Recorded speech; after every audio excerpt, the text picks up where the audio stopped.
মেয়েদের বড় শত্রু কে জানো? অনেকেই বলবে বখাটে ছেলে, খারাপ সমাজ, অফিসের বস, সোশ্যাল মিডিয়ার ট্রোল। কিন্তু বাস্তবতা অনেক তিক্ত, অনেক কষ্টের। হাজার হাজার মেয়ের জীবনের লুকানো সত্যটা হলো, অনেক সময় মেয়েদের বড় শত্রু লুকিয়ে থাকে তাদেরই বাপের বাড়িতে। তবে দাঁড়াও, এর মানে এই না যে বাবা মা খারাপ, আত্মীয়রা শয়তান। এর মানে হলো কিছু ভুল মানসিকতা, কিছু পুরনো ধ্যান ধারণা, কিছু ভয়ের দেয়াল, যেগুলো দাঁড়িয়ে থাকে ঠিক বাপের বাড়ির আঙিনাতেই। আর এই মানসিকতাই মেয়েদের জীবনের সবচেয়ে বড় বাধা হয়ে ওঠে। আজকের এই কথাগুলো কাউকে দোষারোপ করার জন্য না, কাউকে হেট করার জন্য না। এই ভিডিও তোমাকে শেখাবে কিভাবে শত্রু চিনতে হয়, কিভাবে নিজের ভেতরের শক্তিকে জাগাতে হয়, আর কিভাবে নিজের জীবনের স্টিয়ারিং নিজের হাতে নিয়ে নিতে হয়। শোনো, যেদিন থেকে একটা মেয়ে একটু বড় হতে শুরু করে, সে শিখতে থাকে এটা করতে নেই, ওভাবে হাঁটা যায় না, এভাবে হেসো না, এটা মেয়েদের কাজ না।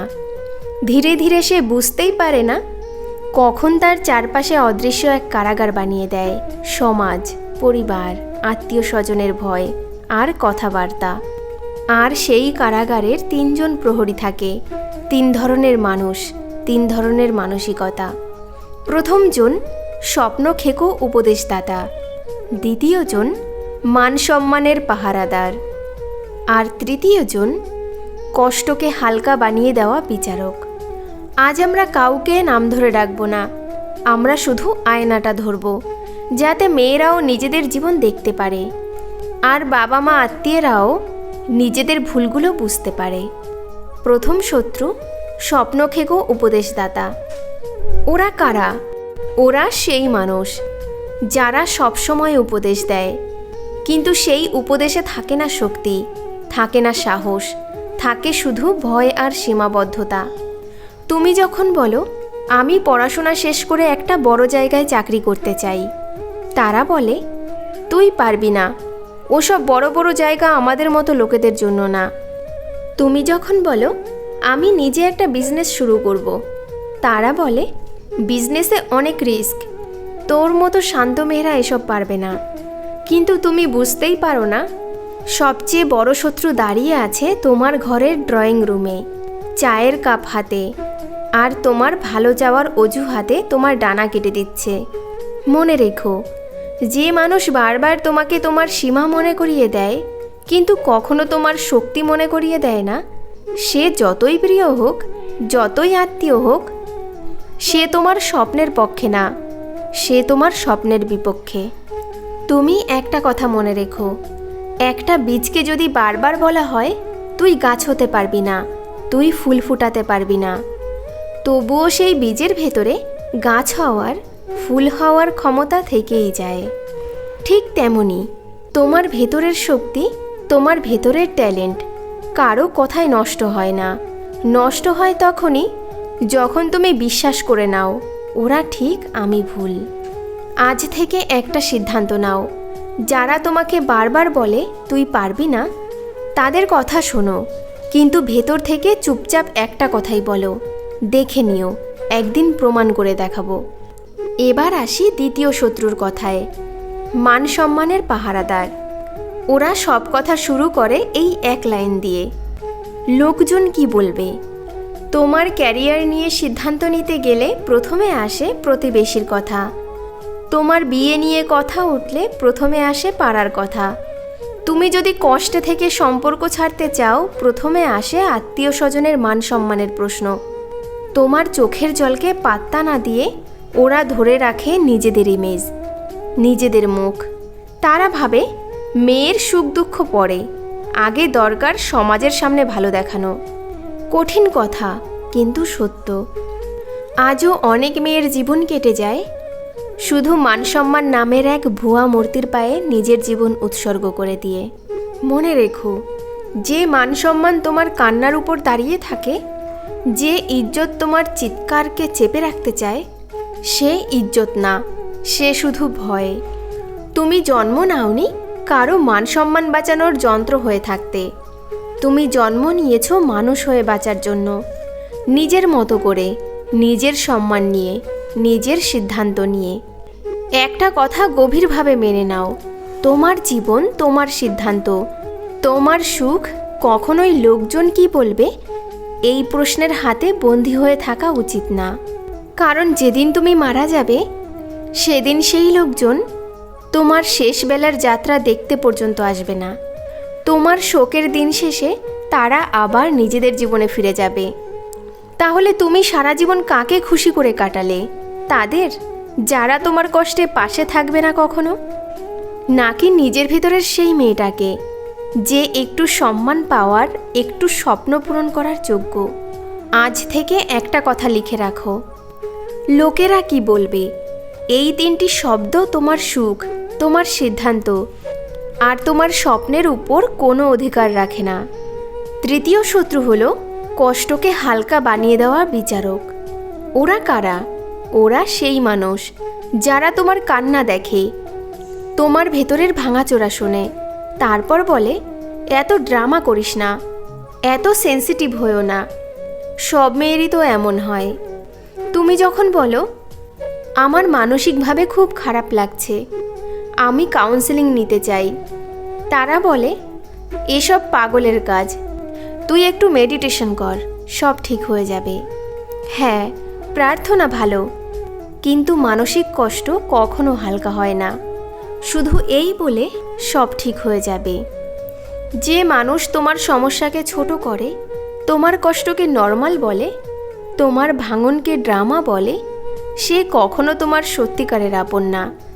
কারো কষ্টকে ছোট করা মানে নিজের মনকে ছোট করে নেওয়া। তুমি যখন ভেতরে ভেঙে পড়ো, তোমার দরকার হয় এমন কাউকে যে অন্তত বলবে হ্যাঁ তোর কষ্টটা সত্যি, হ্যাঁ তুই যা ফিল করছিস সেটা ভ্যালিড। তুমি যদি সেই মানুষটাকে না পাও, তাহলে নিজের জন্য নিজেই সেই মানুষটা হয়ে ওঠো। নিজেকে বলো আমি যা ফিল করছি সেটা সত্যি, আমার কষ্টকে কেউ না দেখলেও আমি নিজে দেখব, আমার কান্নাকে কেউ না বুঝলেও আমি অন্তত নিজেকে দোষ দেব না। গিল্ট থেকে মুক্ত হও। এখন কথা অন্য জায়গায় আনি। অনেক মেয়ে সারা জীবন একটা জিনিসের ভেতর দিয়ে যায়, গিল্ট। সব সময় নিজেকে দোষারোপ করা, নিজেকে ছোট ভাবা, নিজেকে অযোগ্য ভাবা। বাড়ির কেউ কটু কথা বলল, তুমি ভাবলে আমারই ভুল।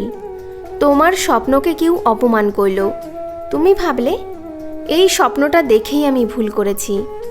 আজ একটা জিনিস ক্লিয়ার করো, নিজের ভালো চাওয়া পাপ না, নিজের জন্য দাঁড়ানো অপরাধ না, নিজের সম্মানের জন্য না বলা অপরাধ না।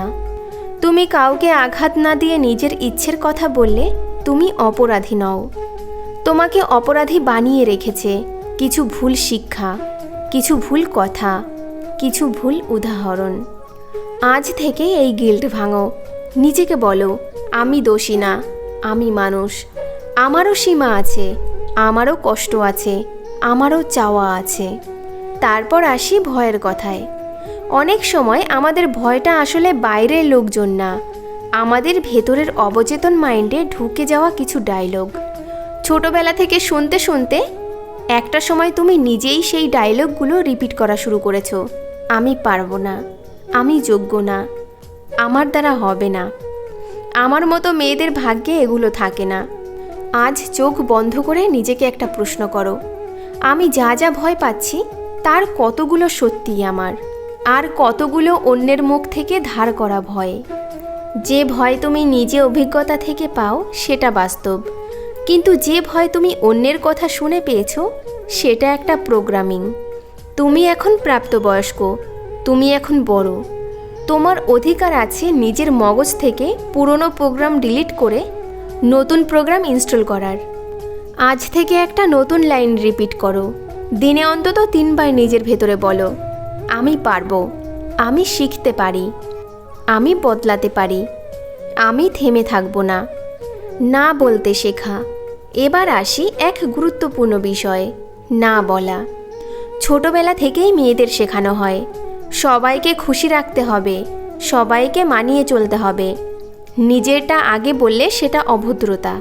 কিন্তু বাস্তবে কি হয় জানো? যে মেয়ে সবাইকে খুশি রাখতে রাখতে নিজেকে মেরে ফেলে, সেই মেয়ের কষ্টের কথা শেষ পর্যন্ত কেউই ঠিক মতো বোঝে না। তাই আজ থেকে সম্মান রেখে, ভালোবাসা রেখে, কিন্তু দৃঢ়ভাবে না বলা শেখো। কেউ তোমার ক্যারিয়ার নামাতে চাইলে বলবে, না, আমি চেষ্টা না করে থামব না। কেউ তোমাকে অন্যায় সহ্য করতে বলবে, না, আমি নিজেকে আর অপমানিত হতে দেব না। কেউ তোমার স্বপ্নকে বারবার ছোট করলে বলবে, না, আমার স্বপ্নকে আর কেউ অপমান করার অধিকার রাখে না। না মানে সম্পর্ক ভেঙে ফেলা না, না মানে অন্যকে ছোট করা না, না মানে নিজের সীমানা পরিষ্কার করে দেওয়া। নিজেকে সম্মান করা, নিজের সিস্টেম তৈরি করো। একটা বড় ভুল আমরা অনেকেই করি, শুধু একটাই জায়গা থেকে ভ্যালিডেশন চাই। শুধু বাপের বাড়ি, শুধু দুইজন একজন আত্মীয়, শুধু একটা বন্ধুর গ্রুপ। কিন্তু পৃথিবীটা অনেক বড়। আজকের যুগে বই আছে, audio, video, online mentor, supportive friend, এমন মানুষ যারা তোমাকে কখনো দেখেনি, তবুও তোমার গ্রোথ চায়, তোমার উন্নতি চায়। তুমি যদি দেখো তোমার আশেপাশের 3-4 জন মানুষ সবসময় তোমাকে থামিয়ে দিচ্ছে, তবে আরেকটা গোল সার্কেল তৈরি করো। বইয়ের সঙ্গে বন্ধুত্ব করো, নলেজের সঙ্গে বন্ধুত্ব করো। এমন মানুষের কন্টেন্ট শোনো যারা তোমাকে সাহসী হতে শেখায়, নিজের পায়ে দাঁড়াতে শেখায়, নিজের ভেতরের শক্তি চিনিয়ে দেয়। মনে রেখো, যারা তোমাকে পেছনে টানে তাদের থেকে যারা তোমাকে সামনে এগিয়ে নিয়ে যায় তেমন মানুষের দরকার। তোমার সাপোর্ট সিস্টেম তুমি নিজেই তৈরি করতে পারো। কি করতে পারি? সেই মুহূর্তে শুধু একটা ছবি কল্পনা করো।